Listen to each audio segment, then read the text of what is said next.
Hey, it's ObamasWeapon.com, drrobertduncan.com. I am getting some footage of our protests here. This is us at White House, Washington, D.C. By the way, the guy that said I don't have a job, my job is to expose you, okay? That's my job.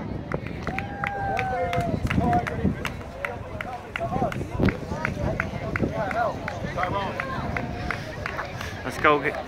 I got some people holding my signs. This is my sign right here. I made that. There's another sign right over there. It's Daniel Burdick from the Oregon State Hospital, man. He's a victim of that place.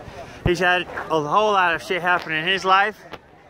Hey, tell us about how you were abducted by the Oregon State Hospital and abused. They pathetically took me there because I tried to protect my wife from being assaulted.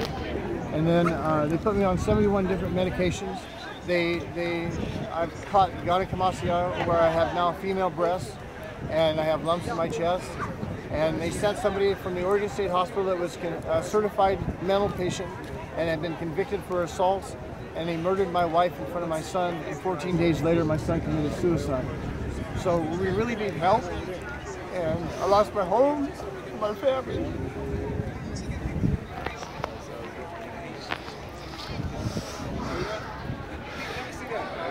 Just help. All right, man. That place, it's known to abduct people, take them out of their homes. Normal people misdiagnosed with mental illness just to keep them there. The doctors to play games with them for years. They get beat up, assaulted by the staff, drugged. The drugs are brain damaging tranquilizers. They walk out with TBIs. They never get help. No medical care, no neurological care to fix their injuries. They'll be there 20 years till they're dead. The drugs kill people 25 years sooner on average. Chris Crawford was just murdered there. You can read about that at Dr. Robert, or my website, ObamasWeapon.com, and Hospital Resources Center, whatever. It's in the left side right now, left side bar of the website. There's newspaper articles on that. His family's suing. Because if you try to expose abuse there, you say, hey, I saw staff having something with a patient, you'll get targeted and abused while you're there. You're a victim of sex abuse. Like me, you will report being abused by a staff member or assaulted by staff, and they'll gang up on you, cover it up. They got police on their side. They got investigators from Office of Investigation Training on their side. They cover it up. Bonnie Tucker, she abused me, then years later still working there, and she gets caught having relationships with the patient. She doesn't get fired, no arrest over that. She marries him a year later, mails him in morphine, amphetamine. She was dealing drugs while she worked there. Even though that's a felony in Oregon, dealing drugs while you work there and sending drugs in while you're out, helping with patient escapes and stuff, that's serious crime. She did not get charged for years, till 2008. And my case was hidden because I witnessed all this and reported it years before she helped her boyfriend escape, David Anderson, in 2006. And they targeted me because I was the witness. The hospital lacked liability insurance, and they run like that. You report abuse, there's no lawyers, there's no outside help. The hospital can do whatever they want. You get drugged up for making reports of abuse. Like Chris Crawford, that happened to me too. Chris Crawford died from the drugs after he reported a staff having sex with a patient just in 2013. His lawyer is now suing over that. His lawyer's representing his family. Anyway, they spy on patients with NSA technologies, through-the-wall radar, and listen to patients in their rooms where there's no cameras or mics.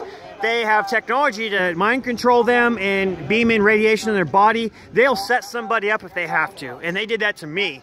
August of 2008, and that's what my website's about. I got 2 lawyers.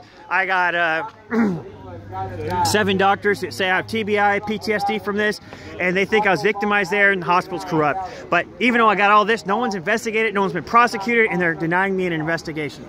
And this guy is a victim too. He was abducted, and then his fucking wife died when he was in there. Someone killed his fucking wife just because he wasn't there to protect her.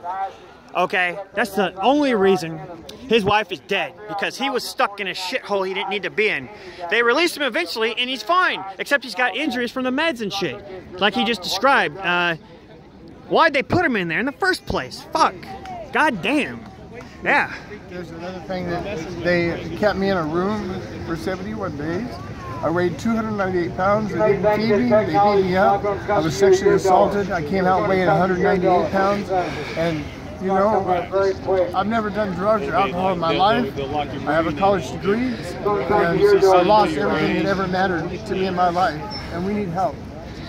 All right. Thank you, man. May you get help. May that hospital be shut down because these crimes are serious. They attempt to murder me and no one's in jail and that hospital's still there. I was given calcium efflux with radiation weapon in 2008, man. I was mind controlled and these sons of fucking bitches get away with it. There's cameras and microphones recording them. And I sent emails with all the dates and the times of the staff admitting they had the technology. It was being used on patients, including me. No due process. All right, and there's other victims here around the country because these guys were victims after me. Myron May, Aaron Alexis. This guy, Myron May, is a prosecutor in New Mexico.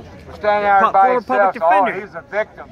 He was targeted by the law enforcement, police guys, and had directed energy flowing through his body wherever he went because it's an electronic warfare system installed across the United States. And he couldn't get stopped and then was shot dead by police because he went to try to get media awareness and he did that by shooting people because he had no other choice.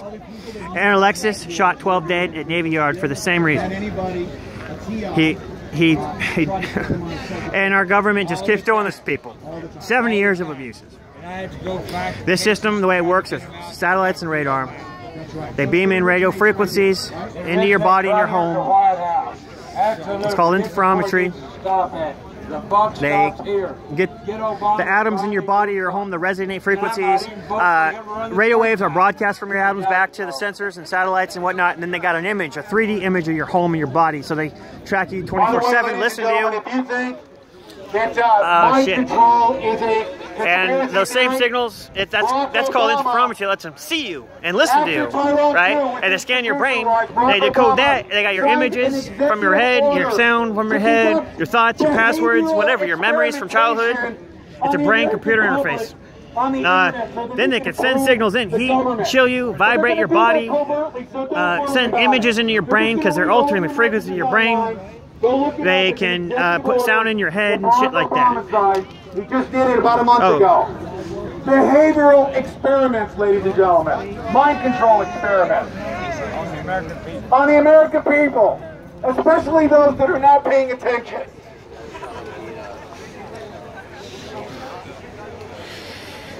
So it will be coming to your door very shortly.